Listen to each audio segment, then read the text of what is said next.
Hello, and welcome to PCTV Magazine. I'm Emily. And I'm John, filling in for Matthew this week. We have a great lineup on this episode. We'll be hearing from John Gillies from the men's hockey team and from men's lacrosse coach Chris Gabrielli. After that, we'll get a sneak preview of the diversity forum that happened earlier this week, followed by an inside look at this year's Habitat for Humanity trip. And of course, we'll have a special piece from entertainment that's sure to make you cry with laughter. But first, to Melissa Bryan with news from Rome. Hi, this is Melissa Bryan for PCTV News. On March 13th, the second day of the Papal Conclave, a new pope was selected among cardinals. Pope Francis is the first non-European pope from Argentina. As a Jesuit, an order based on service, he is deeply concerned for the well-being of the poor. In his groundbreaking speech, he asked everyone to pray for him and asked us to remember the authentic power of service. His speech served as a reminder to the people. Pope Francis claimed, "This journey of the Church of Rome, which presides in the charity over all churches, is a journey of brotherhood and love, of mutual trust. Let us always pray for one another." Pope Francis has repeatedly reminded us not to waste money on unnecessary goods and instead give to the poor. Here at Providence College, we are extremely grateful for this blessing. President Father Shanley expressed joy in his message to the student body, saying, "By all accounts, Pope Francis is a modest and humble man. He intends to remain, above all, a humble servant to God. As such, he is a fitting example for all of us at Providence College and for the world at large." Altogether, Pope Francis seemed excited and optimistic for this new position, and we look forward to what he will do in the future. This is Melissa Bryan for PCTV News, signing off. You know, I think that it's great that for the first time the Pope hails from a Latin American country. He'll be sure to spice things up at the Vatican. And speaking of accomplished individuals, here's an exclusive interview with hockey goalie John Gillies, followed by an interview with lacrosse coach Chris Gabrielli. Second period, you made a couple of point-blank saves. They had a breakaway chance. That was the kind of period you felt you kept the team in the game? Yeah, a little bit. I mean, we were taking it to them at that point, the whole first period, and then the beginning of the second. They kind of weathered the storm a little bit, but then we were going right back at them. So when they had a couple chances, I really wanted to make sure that I kept my team in it and didn't let us go down by any more. Comment on how dramatic this game was, because it was back and forth at the start of the third, and then they're just ripping shots on your side in the end of the third. Yeah, they were, but I don't think too many got to me in the third. I didn't feel like I saw that much action. Our D were really good, stick on puck, and playing the body really, really well, and forwards were back pressuring all night, especially in the third. They took away any rebound chances and anything like that. You've never played at the Garden before, have you? I have not. What can you talk about what that would be like on Friday night? It'll be pretty fun. I don't really have any words to describe my emotions towards it other than excited and just can't wait to play. Did you feel much pressure coming into the third game of the series? Not really, no. I mean, for each team, it's still another hockey game. It's just the third game of the series, but we knew that our season was on the line, and we knew we were going to come out firing, and I just wanted to make sure that I weathered the storm when I got it. Do you feel like you know UMass Lowell real well by now? Yeah, we know them pretty well. They play a similar style to us. They have a lot of skill up front and really, really good team defense. So we know we're going to establish a good game plan this week, and we're going to go at them. What does Saraceno do that makes you so you count on this guy to beat them? Nick Saraceno? Yeah. I have played against Nick for the last 2 years as well in the SHL, and he's always been lethal. He's one of the hardest workers on the ice, and as you guys saw this firsthand this weekend, his release is spot on, and he beat me high glove a couple times too the last couple of years, so it was good to see him break out like that. Does he beat you much in practice? I can't say he does. Okay. I'm here with Coach Gabrielli of the PC men's lacrosse team. How's it going, Coach? Today, how are you? I'm doing great. How you doing? Good. Well, Coach, it's your first year here at PC. What have you been loving about the campus so far in the community? I love the camaraderie of the community here at Providence College. Smaller school, intimate atmosphere, from the administration to the student body to the fellow student athletes. It's really a tight-knit community here at Providence College, and I've been here since September, working with the guys and getting to know them, and we really have a tight-knit group on the lacrosse team, so they were a lot of fun to be around. And as your first year here, new players, new coaching staff, what have you been pushing with your players and team so far? Yeah, really, I think two things more than anything else is just hard work. We want to really outwork our opponents and really have a great work ethic and put the sacrifices in order to be successful. And then team. We're constantly trying to become a better team, be a better teammate on and off the field, pushing one another, helping each other be successful on the team, accepting our roles within the team, and making it a really, really enjoyable experience every day. And so far right now you're 5-1. Big game against Syracuse this tomorrow night. But some long-term goals as we go into the future. What are you looking forward to? What are some team goals that you've established? Well, it is a big team goal of ours to make the Big East tournament. Currently, there are 6 teams in the conference, and so you need to be in the top 4. We did lose our first Big East challenge against Georgetown, so we're looking forward to getting back out there in Big East competition against Syracuse tomorrow night with the opportunity to go one-on-one in the conference.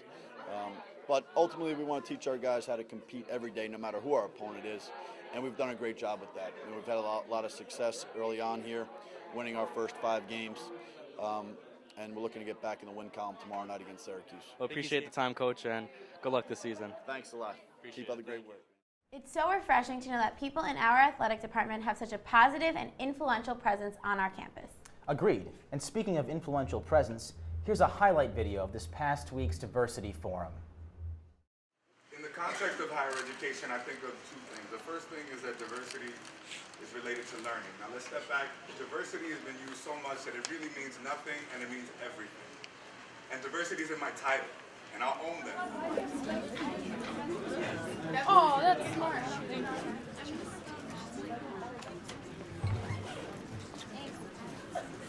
Let me know when you guys are all set. Now, this is kind of, our attempt to facilitate some kind of discussion about an issue that is obviously a hot topic on campus. I think that it's good that we had this discussion and that happened, but it shouldn't have happened at the expense of the minority students on campus. How was this not national news? I have a friend of mine who was leaving McPhail's just to go down to a Chino to just print out something, got her popcorn whipped out of her hand, a bunch of racial slurs, asked very inappropriate questions that I actually can't even say right now, and was completely disrespected. She called me on the phone crying, like I was so scared. I had never been so scared. I told her, "Are you gonna go to security?" She told me, "What's the point?" Like, a lot of minority students feel like there's nothing that can be done. When things get done, people complain about it, and racial or homophobic slurs being written in dormitories. Think about the attack or the allegations or the accusations or the judgment that was just placed on your own students. And those students who do not have a support system and do not have you as their school's president saying, "I support you, I won't tolerate this, like I am here for you," and by him not doing anything, he's not showing support for his own students. If the school is unwilling to respond to the direct question of the integrity of minority students on campus, why are we trying to promote diversity? How can the administration, and not just the student body at a grassroots level, be aggressively responsible in dealing with these issues? So I think it just says a lot that diversity has to be an event. It's possible at Providence College to probably go a whole day without interacting with someone, if you're white, who is different from yourself. You just look at the faces in this room, and you've got a number of different places and cultures represented. Is the world created this way on accident? And the answer is no. That God's glory is reflected more fully within diversity.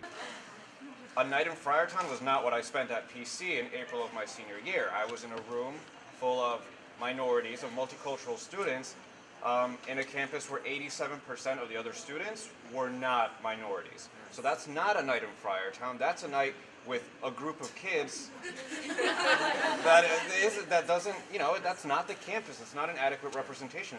How many students are here? 100? How many students are at Providence College? 4,000. So nobody is getting what we're all getting right here. So whether it's a required class for incoming freshmen to take, maybe 1 credit a week, maybe it's a 1-hour program during orientation about the benefits of diversity in any community. But I do think that we're making strides, we're going in the right direction, but we still have some work to do. Thank you.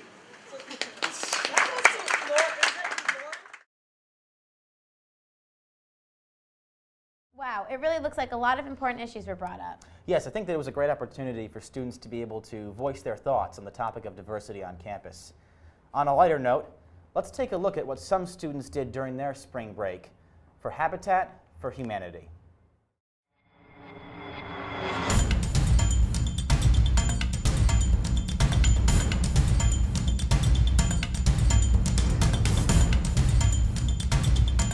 My name's Layla. I'm on the executive board for Habitat for Humanity. I'm one of the fundraising coordinators. My name's Gabriella, and I'm the vice president on the Habitat for Humanity executive board at PC. And we both went on trips this year. Led trips. As a whole, all of PC's Habitat for Humanity sent out the most volunteers in the country. We sent out, ultimately it was 210. So we were all up and down the East Coast, and we both led really big trips. Yeah, I heard we sent to like 16 different sites, 20 different groups. I know I was in a group of 20, and I think you said you were too, right? And it went so incredibly. I think this year we definitely reached out a lot and got the volunteer base that we had was just amazing. I'm still in awe of how many people were willing to give up their spring breaks to go help and serve, so that's great. Yeah, for my trip, I went to Monroe, North Carolina, and it was a whole new place for me. I was a driver. We both drove, and we drove the massive 12-passenger vans and loaded up our crew, and we drove down, and we worked with great construction site supervisors. And then this year, neither of us got to work with a family, but last year you did, right? Yes, last year I went to Burlington, North Carolina, and we worked with a young woman and her daughters. Her name's Sierra, and we still keep in contact with her. We were helping with building her house. We got there was just a foundation, and by the time we left, we had put up all the walls, and we were working on the roof. And we got to work with her because Habitat is just like, one of the best things about it is that they have this thing called sweat equity hours, where the homeowner has to work and like volunteer and put in some kind of volunteer work on their own house, and it just creates this sense of value and ownership over their house. And yeah, we still keep in touch with her. It was amazing to have met her and to hear her story, and it just makes it all the more personal, I think. Yeah, every year it's really nice to be a part of building someone's home, and it's really special when you get to meet the families.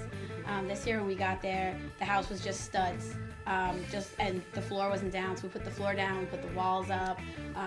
We had, the group of 20 just all working on this house at the same time, and we had a lot of fun. We played music every day at the site. We got to explore Charlotte, North Carolina, nearby, which was really nice. We saw an NBA game. We walked around. We saw the city. What did you do?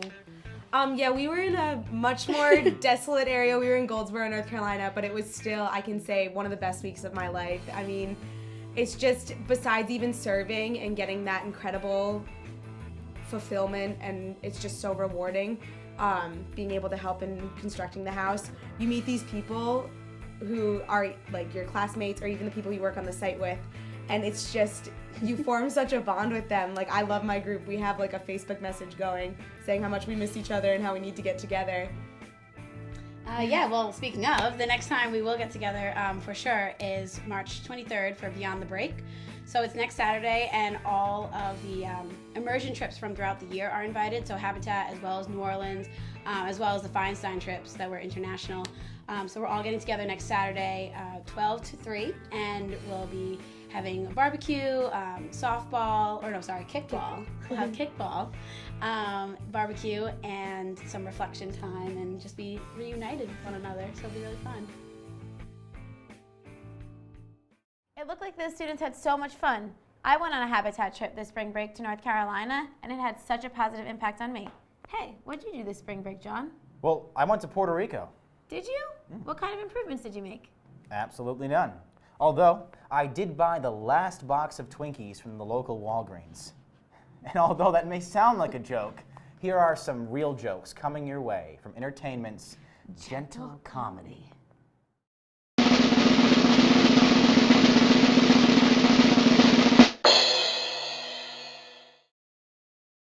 What's a pirate's favorite letter? R. You think it to be R, but it is actually the C. What do you call a nun that sleepwalks? A Roman Catholic. What do a pirate and a pimp have in common? They both walk with a limp and yell, yo ho. What does a mermaid wear to math class? An algebra. Why did the elephant fall out of the tree? It was dead. Why did the second elephant fall out of the tree? It was taped to the first elephant. Why did the third elephant fall out of the tree? It thought it was a game. Why did the tree fall over? It thought it was an elephant. Calling all elephants to the stage. Why was a tomato blushing? Because he saw salad dressing. Hey, Tara, what's a frog's favorite drink? What is it? It's Coca-Cola. Do you guys want to hear a joke about pizza? Never mind, it's too cheesy. Want to hear a joke about a pencil? Never mind, it's pointless. What do you call this? I don't know. Neither do I. Here comes another one. What do you call this? I don't know. What's the internet's favorite animal? The lynx.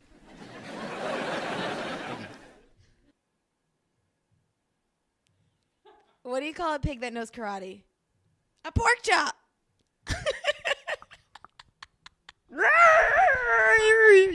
Kermit the Frog here. That was Kermit the Frog. Bill Cosby. Little kids. All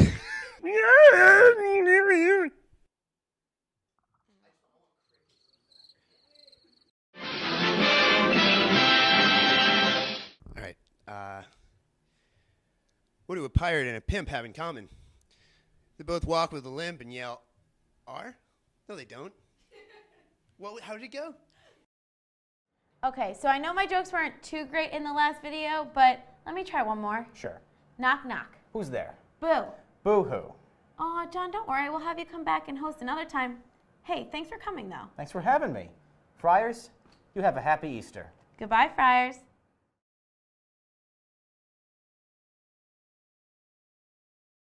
All right. So I said this line, you said that line. Yeah. Yeah, I'll say this. What the f***, John? You told me we weren't filming this week.